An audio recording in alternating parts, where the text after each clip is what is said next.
three-phase full-wave bridge rectifier.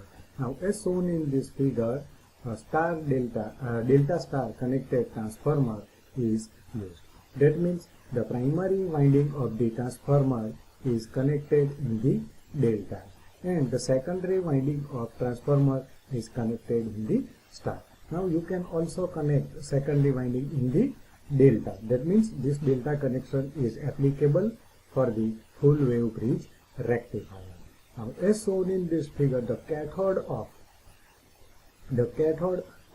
three diodes D1, D2 and D3 are connected together, which is a positive terminal for the DC supply. And similarly, the anode of these three diodes D4, D5 and D6 are connected together, which becomes a negative terminal for the output DC supply.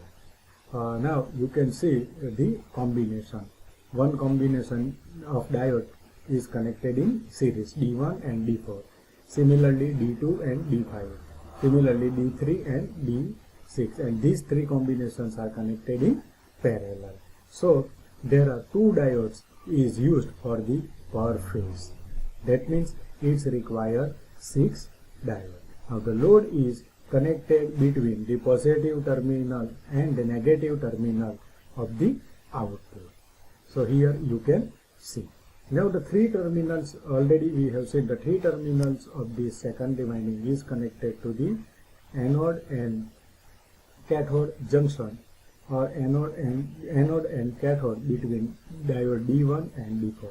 Y winding is connected to the anode and cathode common terminal for diode D2 and D5. And similarly, the B winding is, or B phase is connected between the anode and cathode terminal, common terminal for the diode D1 and D6. So here you can see there are three phases of half rectifiers which are made by diode D1, D2 and D3. That is your one. And another half wave, that means it consists of diode D4, D5 and the D6. Now let me see how it will work. Now in this, the output of this full wave bridge rectifier is double than this single phase, three phase half wave rectifier. And the diode can conduct out of this 6 is conduct when positive is maximum. The value of positive voltage is maximum out of this three of first set. Here you can see. And similarly, the diode can conduct during the negative maximum voltage of the second set. That means D4, D5 and D6. Now here you can see how it will work. Now let me see at this terminal or this instant 1 or A. Here you can see the voltage of this R phase or A phase is 0, and the B phase, the voltage of B phase, that means, or here you can see C phase is positive, nearly positive maximum. And here you can also see the Y phase, that means the voltage of B phase is negative. So due to this biasing, the diode D3,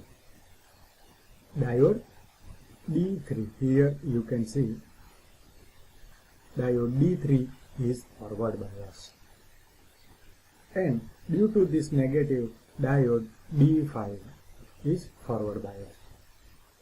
So during this period, diode D3 is turn on and diode D5 is also turn on.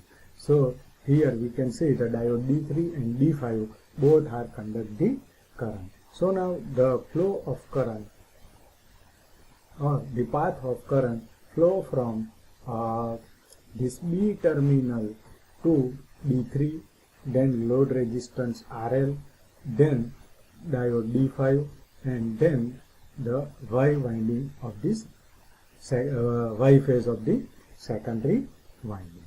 Now let me see at this second instant. So here you can see the positive value of this R phase is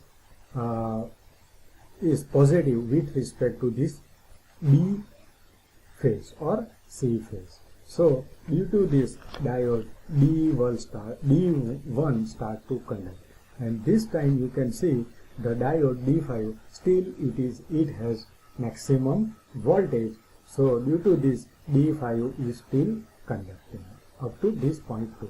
Now at this instant, that means C instant, suppose here you can see the positive maximum voltage is available of the R phase. That means it will continue turn on diode D1, and during this point the value of negative voltage is less than the negative voltage of C phase.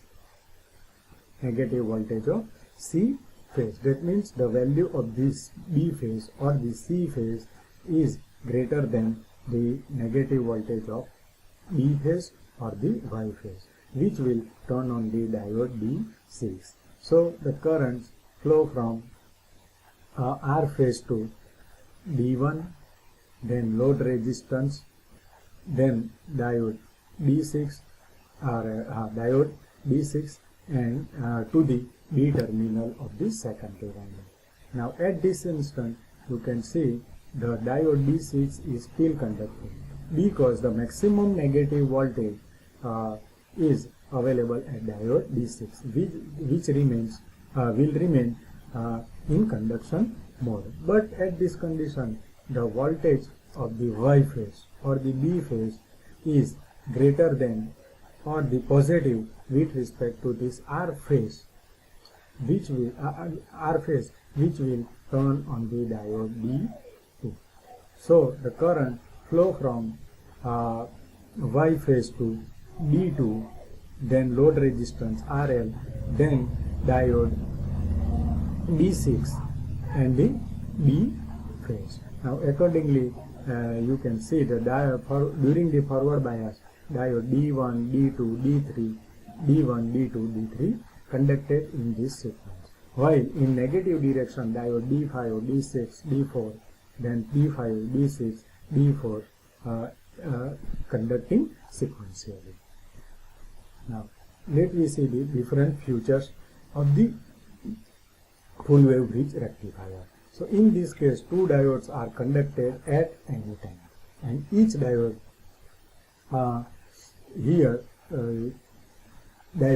each diode is conducted for 120 degree, and the current flow from half cycle as well as during negative cycle. That's why it is called full wave rectifier. Now the magnitude of ripple factor is less than in compared to three-phase half wave rectifier. The value of the ripple factor is 4%. Now the ripple frequency is 6F, where F is the frequency of supply, and India it is 50. Now the rectification efficiency is 99.8%. The value of output voltage EDC is equal to 2.34 E. The peak inverse value of this diode is √3 EM. EM it is nothing but the maximum value of voltage is equal to 1.05 VDC. Now the current flows in the both direction in the secondary winding for the 120 degree. So which does not occurs DC saturations in the secondary winding of the transformer. And already we have seen the output of this rectifier is double in compared to three-phase half-wave rectifier. Now in every group one diode conduct, thus in every group one, that means two diodes are conducted in series.